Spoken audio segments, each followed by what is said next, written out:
السلام عليكم ورحمة الله وبركاته. وإن سلام يا دمان أصحاب تيدا ملو بوجوكتان يسوى البقال كيجو ومركز يسوى جاريبا. حدوني يا بقال كان إن مانتا عن كجا حد الله. ساعدي لصودا في حسوا حوجي سنة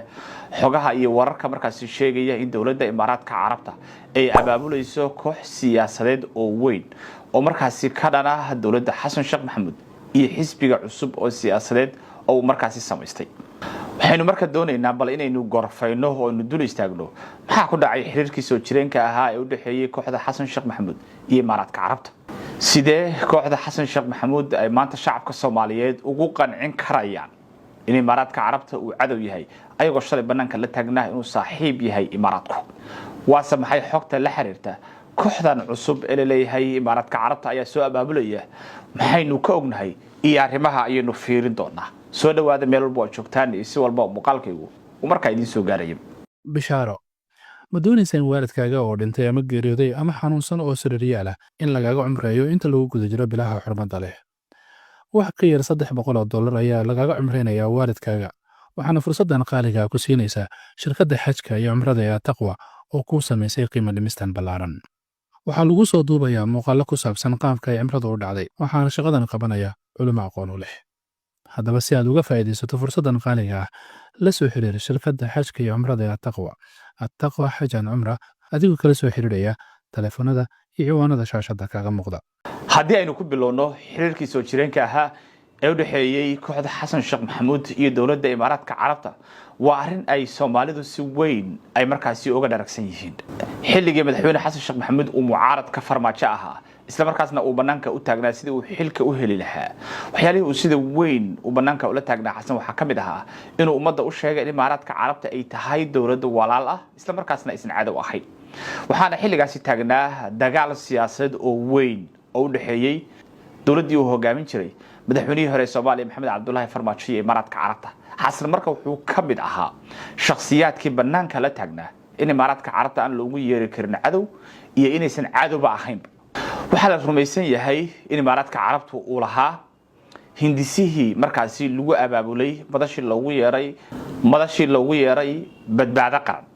oo markaasi ay ku mideysnaayeen mucaaradka magaalada Muqdisho iyo maamulkii Puntland iyo maamulkii Jubbaland waxayna sheegayaan dadka sida weyn ugu dhunduleela arrimahan in Imaaraadka Carabtu xilligaasi uu dhaqaale weyn uu ku bixinayay saddexdaas kooxood oo markaasi shuraaka u noqday sida ay meesha uga tuur lahayn madaxweynihii hore Soomaaliya Maxamed Cabdullaahi Farmaajo markii uu Xasan Sheekh Maxamuud markaa uu la wareegay xilkii siyaasiga ahaa ee uu goobayay halka kuma uusan joogsanin xiriirkii u dhaxeeyay Xasan Sheekh Maxamuud iyo Imaaraadka Carabta waxaa bilaabatay in Imaaraadka Carabta oo dalka horey looga cayriyay in markaasi dalka dib loogu soo celiyay iyo in markaasi ciidamadii Soomaaliya looga dhigay inay ayagu maamulaan waxaana la burburiyay oo meesha laga saaray ciidamadii qaranka Soomaaliya ee 5 sano oo hore ee Farmaajo markaasi la sameeyay iyo waliba magacyadoodii waxaana maanta ay adag tahay inaad aragto guuto kamid ah guutiyaashii ciidankii uu Farmaajo sameeyay haday ahaan lahaayeen Haramcad haday ahaan lahaayeen Gorgor haday ahaan lahaayeen maxaa la yiraahdaa Duufaan haday ahaan lahaayeen kuwa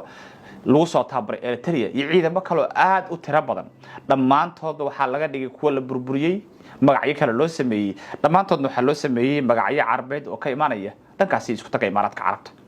arrintaasi waxa ka yimaaday marka buuq weyn oo dhanka dadka Soomaaliyeed ah waxaana si weyn looga carooday sida ciidanka loo burburinayo sida magacyadooda loo burburinayo sida marka ciidanka loo bishabeeyo Xasan Sheekh Maxamuud oo 2013 meel fagaara ka hadlay ayaa wuxuu sheegay in Imaaraadka Carabtu ay yihiin walaal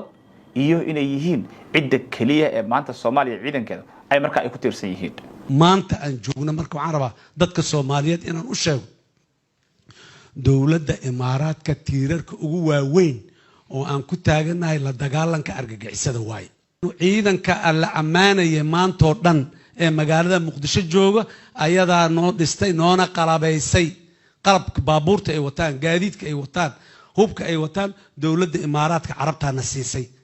wax shuruudo ku xirnay iyo waxaan uga bedelanay oo naga qaateen ama ay naga sugayaan ma jirto Imaaraadka Carabta jamhuuriyadda Imaaraadka Carabta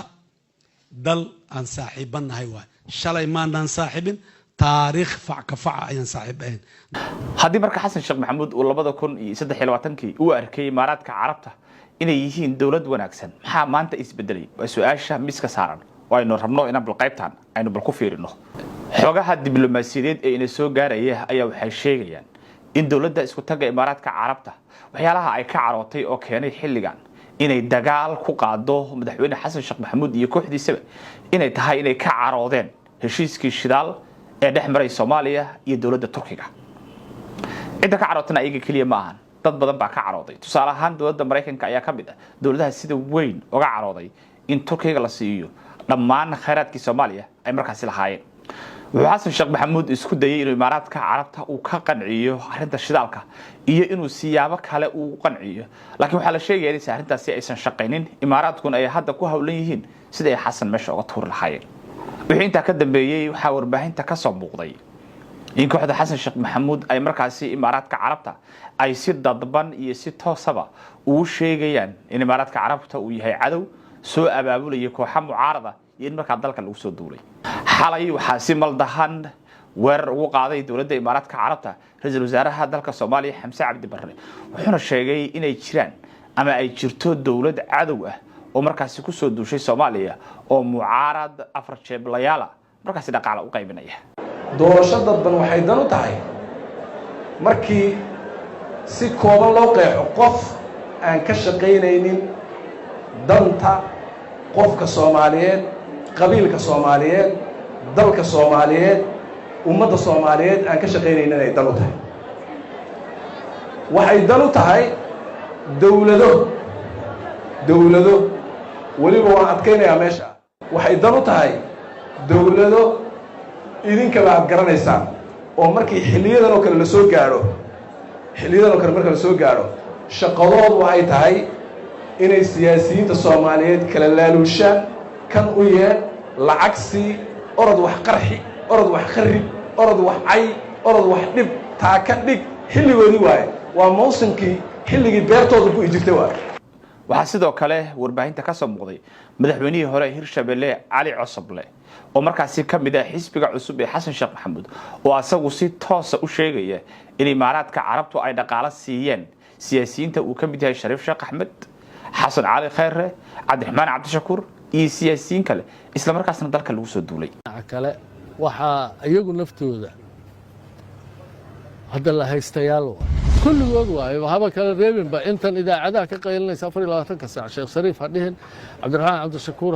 hadhihin maxaa la yiraahdaa yani khayre iyo hadhihin adeegayaal ah una adeegay imaaraadka wixii Yemen ka dhacay iyo wixii Suudaan ka dhacayna ay qorshuhu yahay in maanta intaasoo kale haddana Soomaaliya inay ka dhacaan ayadoo tii shabaabku noo dheertahay oo shabaabkii lala daala dhacayo shabaabka xataa ugu dambeyntii imaaraadku yani ayagu ku soo xiri doona ayagay la shaqayn kooxdii markay shalay imaaraadka ku wada xirneed ayaa maanta gudaheedii isku eedeynaya in hebel imaaraad yahay iyo in hebel imaaraad yahay waxaana la oran karayaa waxa dagaalamayaba waa imaaraadkii naftirkiisii ayaa markaan dagaalamaya haddaba waa maxay xogta cusub ee ka soo baxaysa dhanka imaaraadka ee la xiriirta abaabulkan cusub ee markaasi la sheegayo xogaha diblomaasiyadeed ee ina soo gaaraya ayaa waxay sheegayaan in madaxweynaha mandatekiisa la isku haysta iyo madaxweynenimadiisa Axmed Maxamed Islaan Axmed Madoobe uu dhawaan ka safri doono magaalada Nairobi kadibna uu tagi doono dalka imaaraadka carabta halkaas oo la sheegay in laga bilaabi doono koox weyn oo siyaasadeed oo markaasi ka dhan ah Xasan Sheekh Maxamuud waxaana la leeyahay Saciid Cabdullaahi Danina asaguna halka ayuu imaan doonaa dhawaan waxaana si toos ah loo guda galay waqtigii imaaraadku uu shaqaysan jiray iyo waqtigii uu markaasi dhaqaalaha ku bixin jiray sidii kursiga Soomaaliya hadba dhinacii uu doono uu markaasi u dhigi jiray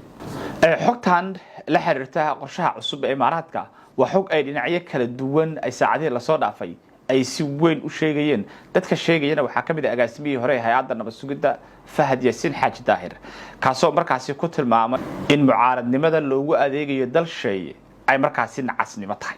waxaase si weyn isha loogu hayaa maxaa ka soo bixi doona dagaalka u dhaxeeya garabyadii kala jabay ee kulligoodba ka amar qaadan jiray dhankaasi isku taga imaaraadka carabta waa maxay waxa ka soo bixi doona